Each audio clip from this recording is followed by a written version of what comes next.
સાહેબ ગઈકાલે શાલમમાં એક ઘટના બની હતી ફાયરિંગ અને મારામારીની ઘટના શું હતી એમાં જે આરોપીઓ પકડાયા છે એ આરોપીઓ કોણ છે શું ફરિયાદ હતી?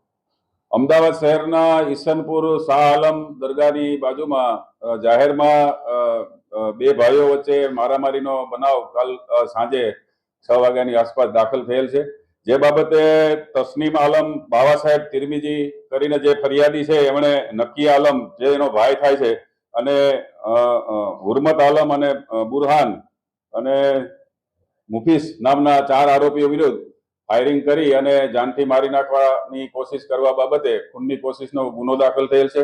સામા પક્ષે હુરમત આલમ દ્વારા પણ 7 આરોપીઓ જેમાં તસ્નીમ આલમ બાવા સાહેબ આરોપી છે અને એના છોકરા અને એના મળતિયા વિરુદ્ધ રાયોટિંગની ફરિયાદ દાખલ કરવામાં આવેલ છે। બનાવ જે બનવાનું કારણ છે એ 900 વાર જમીન જે શાહ આલમ ટ્રસ્ટની જમીન છે અને તેમાં બંને ભાઈઓનો કબજો હતો।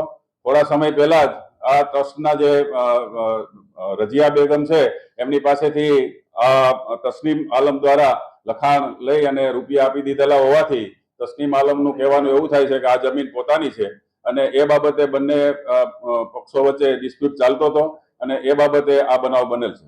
કાલે શું ઘટના શું બની હતી? આ પહેલા જમીન ઉપર કોઈ બેઠો હતો અને આ ગયા હતા એમ શું ઘટના શું હતી? આ બનાવ જ્યારે બન્યો ત્યારે તસ્નીમ આલમ અને મોબાઈલથી એના માણસે જાણ કરેલી કે અકી આલમ અને તેના છોકરાઓ જમીન ઉપર કબજો કરવા માટે આવેલા છે અને એ બાબતે બંનેને બોલાચાલી થયેલ અને ત્યારબાદ આ બનાવ બનેલો। આરોપીઓમાં કોણ કોણ પકડાયા છે બંને પક્ષે અને દવાખાનામાં કોણ દાખલ છે અને કોણ ફરાર? જે તસ્નીમ આલમની ફરિયાદ છે એમાં જે આરોપી છે હુરમત આલમ, બુરહાન અને મુફીસ એ 3 આરોપીઓની ધરપકડ કરવામાં આવેલ છે। નકી આલમ હાલમાં પકડાયેલ નથી, જેની તપાસ ચાલુ છે।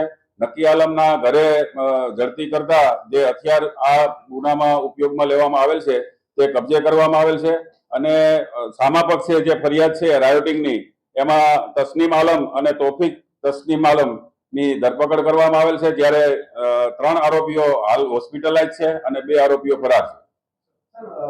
પુરાવા એકત્રિત કરવા માટે એફએસએલ શું મદદ લેવાય શું અને કયા મુદ્દાઓ પર તપાસ થશે ફાયરિંગની બાબત? હાલમાં જે ફાયરિંગ થયેલું છે એ બાબતે સીસીટીવી ફૂટેજની ચકાસવાની તપાસ ચાલુ છે।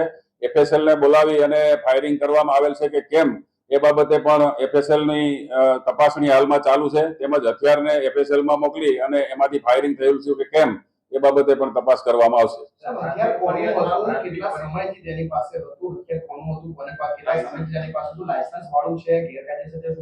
હાલમાં જે હથિયાર છે એ નકી આલમ બાવા સાહેબના હથિયાર એને લાયસન્સ મળેલું છે અને પિસ્ટલ છે। જે હથિયાર લાયસન્સની પણ તપાસણી કરવામાં આવે છે અને જે હથિયાર લાયસન્સનો ભંગ કરેલ તે બદલ પણ એના વિરુદ્ધ કાર્યવાહી કરવામાં આવેલ છે।